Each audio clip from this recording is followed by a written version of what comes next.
Hi, Katie. Hi, Riley. Long time no see. I know, it's been 3 weeks. Yeah. That's a long time. But it flew by because it Yeah. was the craziest 3 weeks Midterms, ever. fall break. And everything else in between. Yeah. Friends visiting, friends leaving, friends visiting again. Traveling. It's been a lot. But we're finally back together and our lives are slowing down a tad bit. There's no such thing as, like, slow. Slow is not in our vocabulary here. No. But yeah, welcome to episode 3. I'm Riley. I'm Katie. And we are RNK. So before we get into anything, we usually start with our RNK moment of the week, which is just our highlight. We could call it that. Our highlight of the week. Or yeah, our highlight for the past 3 weeks. Yes. That's so tough. Yeah. You had a lot going on. I guess I'm going to give 3 mini RNK moments. Okay. Seeing my best friend from high school, we just had this moment laying in my bed.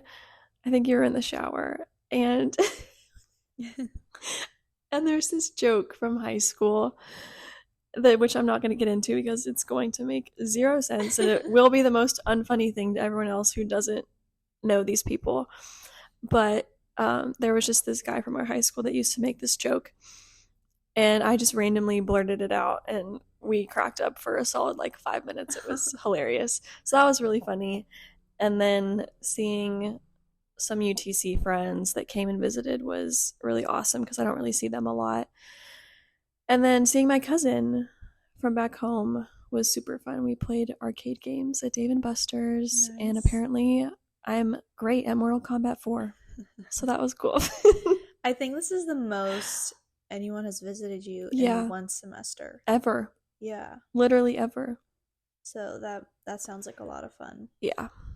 It was a lot of fun. I think I'll give 3 also. Go for it. My first one was 3 weeks ago when my mom and sister came to visit me.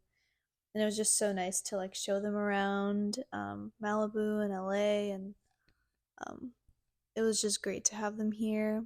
And then my second one is I got to visit Washington, D.C. Yes. Which was a lot of fun. I went for a conference and it was very insightful and just a great experience overall. And then my third one is that I went home this weekend and it was also very needed. Yeah. And very, I just feel rejuvenated, So, yeah, those are my 3. I love RNK moments. Yes. Well, now drink time? Yes, drink rating. Okay. Today, I am sponsored by Olipop. Yay. Which I didn't really like Olipop for a little bit, and I think that's solely because I tried a flavor that was just bad. I'm not a fruit punch fan, and I had gotten a tropical punch flavor because it was the only one that they had. They were out of poppy, and I didn't like it. It was overly sweet. It tasted too much like fruit punch. I was not a fan. But this one I tried at Sprouts with Katie, and it was fantastic. So we're going to rate it today. Oh, yeah.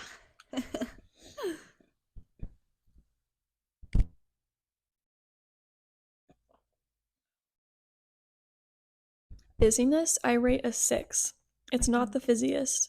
It could be crisper. I think that's just Olipop in general. Taste-wise, I give it an 8.5. I love watermelon. It's so yummy. But yeah. Nice. Your turn. I don't have a sparkling drink today, but I do have a green juice because I need to detox my body from the past 3 weeks. Yeah, I've been sick.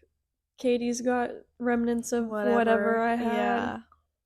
And this is a green juice from Whole Foods. I think it's called Green Magic. Those are really good. Yeah, it has ginger in it, so you get that kick, but also it has all those greens and celery, and it has apple, which makes it sweeter. So That's a green juice that I could drink. I'm not like I will not drink green juice if it's just like celery and spinach. I It's cannot do yucky. that. It's pretty gross. Yeah. The juice that I get is not that good. Yeah, I've tried it and I will never willingly Yeah. drink it. Sometimes you gotta make yourself do things. That's true. I mean, being healthy is sometimes hard. Sacrifice. Okay. Should we get into it? Yes, let's do it. Hmm. Well, today we are talking about the complex topic of competition in girls. I had to scroll and find it. I was on episode 1. Yeah, so this is, like Riley said, it's a very complex topic. There is a lot to talk about here, but one thing that we do want to specify and focus on is that everything starts with us. Mm-hmm. It's easy to judge people and criticize them for their actions and for the way that they treat you, but it's also important to look inward into your heart Mm-hmm. and see if you might be the problem. So true. And I think this process of looking inwards, it allows you to be empathetic Mm-hmm. towards others' situations, even though they may be hurting us. Yeah, which is really hard to do. It takes a lot of practice to. It takes a lot of practice to be able to Yeah. focus on yourself and evaluate yourself more than someone else, even when the situation is not necessarily you think it's not about you Yeah. type of thing. Exactly. And I hope that we could provide some oh my gosh, there's a monarch beautiful butterfly. That was cute. That was an RNK moment. That was an RNK moment. There was a butterfly that just flew outside right next to our window. It was beautiful. But I hope that the things that we talk about today could kind of give you an easier understanding of how to look inwards and also how to approach competition. Yeah. That includes you. You know what I mean? Like, anyways, recognizing the signs in yourself and in others, and yes, because sometimes it's hard to know self-evaluation wise and external evaluation wise. So yeah. Actually, this is very funny. I was telling Riley, but I read this one article by the Harvard Business Review in my service leadership class, and it's titled, "Do you hate your boss?" 9 out of 10 times people will say yes.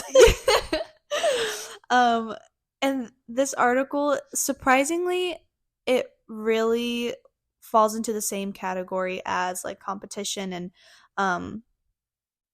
all of that. So I really want to talk about a few of the things that the article talks about. And one of the quotes from there that really stood out to me is, consider not just how the person acts, but why they're acting the way that they are. Yeah. And a lot of the times a person might be rude to you, might be comparing themselves to you or competing with you because they're going through something exactly internally. It's an internal thing, and the best thing you could do is have empathy for those people because that might not be who they truly are. It's just how they're reacting. And my next point is to communicate. Please. Yes, don't make assumptions about people first before you do anything. Approach them and get their point of view. And but yeah, learn to confront people in a proper way. And the article mentioned a few things of how to do this correctly. So a lot of the times you will be the one who has to initiate the conversation. Sometimes, in rare occasions, the other person will, but I think most of the time it's you initiating. It's also important to create a private and safe place to have this conversation because people will only open up when they feel safe and they know that what they're sharing with you is staying with you. And it's also important when you're initiating the conversation, make it clear that this is an important conversation to have. Because if you just kind of say, hey, like, oh, can we talk later today? They could find a way to get out Yeah, of it that. needs to be taken somewhat seriously. Yeah, exactly. And lastly, come prepared and use your words wisely when you're having the conversation. You're not here to attack the person, you're here to have a deep conversation with them and hear their side of the story. And maybe there is something that you did to hurt them, you know? I think the best way to make it to where you're not attacking them is like the first thing that you do is ask them how they're doing, if everything is good in their life, Mm-hmm. if there's anything that they're struggling with. I think that's the best way to do that. I've done that a few times. Has it been successful every time? No. Yeah. But I mean, the people that are, I guess, aware that you have good intentions and are mature enough to kind of be able to have that confrontational conversation, they'll take it to heart and Mm-hmm. they'll take it well. Yeah, exactly. And like Riley mentioned, there are times where this type of approach does not work. And it could be that the other person is the problem and they're just a rude person who Mm-hmm. doesn't want to grow and overcome this Yeah. I don't know, this inner State. state, yeah, Yeah. whatever it might be. And so in this case, we could dive deeper into why people compete and compare and hurt other people. Yeah. And Riley, do you want to take it away? Yeah. I we kind of came up with this topic because we both experienced on both sides this topic, and I was reading and I looked at this article by Katie Hurley, who's an author. I think it's a book. It's called No More Mean Girls, which I Oh was like, yeah. okay, we're already hooked. But it was basically just about the signs of quote unquote mean girls, but also the steps to prevent it. And I think it's kind of a blog for parents actually, or a book, whatever it was. Um, so it was kind of on the basis of here's what to look for in your kids. So it was really interesting, but kind of the main highlights. So why women compete, just from survival mode, all back in the day, the innate feeling of competing for a mate, survival, that's Mm-hmm. kind of like the foundation, I would say. And I think, especially now, more than ever, there's just a need for validation, either from your peers, boys, parents. Everyone Mm-hmm. can kind of take in this role for validation. And it's a lot in social media too nowadays. I think that has completely skyrocketed the need for validation and just insecurities. But I think part of it as well is when even I've sometimes sensed this whenever I have those like mean moments in the past. It's almost like a feeling of you need control, Mm-hmm. and it's just like you need to manipulate things so that you can feel your best, and it comes from a place of insecurity and sometimes jealousy. And so signs of competition would be like gossiping, negativity, sabotaging, gaslighting, nosiness, boasting, mimicking, downplaying someone's success. That one's a huge one. And also discrediting someone in front of other people. Wow. You're really just making everyone feel like they need to work on themselves. because we've all done some of thing. these things. Yes, no matter how great of a person we are, we've all gossiped, we've all done all these things. It's just a matter of keeping yourself in check or not. Yeah.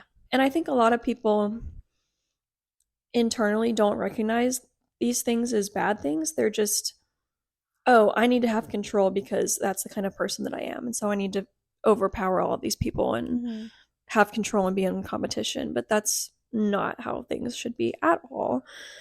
So those were just obvious signs that I think people can kind of relate to, and they'd be like, oh, okay, that makes sense. But I think some subtle signs as well. I just listed a couple. Watching and observing, but not saying anything.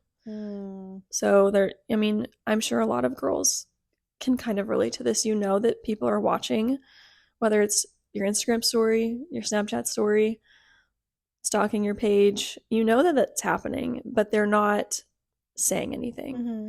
And they're not like supporting you, if that makes sense. But it could also be the opposite, where people go out of their way to be overly nice to you or overly sweet, but then will go right behind your back and do the exact opposite. Yeah. Which I think that's an interesting dynamic to be on both sides of. Mm-hmm. And I think I think it was you I was talking about this with. It could have been someone else though, so correct me if I'm wrong, but girls only support girls if they think that they're better than you. Yeah. And you're no longer a girl's girl when they feel competitive, insecure, or jealous. Then all of a sudden, they're not a girl's girl anymore. They're only a girl's girl if they think that they're better than you. Mm-hmm. Which is the sad truth. It's so sad. I think just the exposure of social media, we are constantly seeing the highs of everyone's lives. Yeah. And I think that's when like comparison is often like starts. That's kind of the root of it, where you're like, oh my gosh, this person is doing this person is dating that person, they have that many friends, they're wearing that kind of clothes, and it's so easy to view yourself as lower than those people.